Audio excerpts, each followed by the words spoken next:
ভারতে মুসলিম ও বিরোধী রাজনীতিকদের প্রবল আপত্তির মুখে লোকসভায় পাশ হয়েছে চরম বিতর্কিত ওয়াকফ বিল। বুধবার গভীর রাতে বিলটি লোকসভায় পাশ হয়। এ বিষয়ে তীব্র বিরোধিতা ও নিন্দা জানিয়েছেন জনপ্রিয় ইসলামিক স্কলার শায়েখ আহমদুল্লাহ। তিনি বলেন, ওয়াকফ সংশোধনী বিলের মাধ্যমে ভারত আবারও প্রমাণ করল তারা নামেই ধর্মনিরপেক্ষ, কাজে সম্পূর্ণ হিন্দুত্ববাদী দেশ। শুক্রবার নিজের ভেরিফাইড ফেসবুক পোস্টে এই কথা জানান তিনি।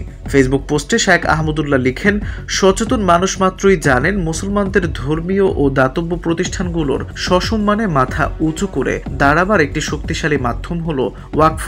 প্রাতিষ্ঠানিক সম্পত্তির দিক থেকে গোটা ভারতবর্ষের তৃতীয় সর্বোচ্চ সম্পত্তির মালিক ভারতীয় ওয়াকফ বোর্ড। এর মাধ্যমে শত শত বছর ধরে ভারতের হাজার হাজার মসজিদ, মাদ্রাসা, এতিমখানা সহ নানামুখী কল্যাণমুখী কাজ পরিচালিত হয়ে আসছে।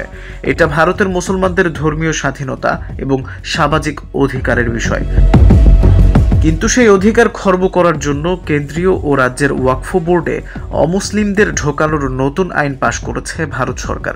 শায়েখ আহমদুল্লাহ আরও বলেন, বিতর্কিত এই আইন কার্যকর হলে শত শত বছর ধরে চলে আসা মুসলমানদের ওয়াকফকৃত সম্পত্তি পরিচালনায় হস্তক্ষেপের সুযোগ তৈরি হবে।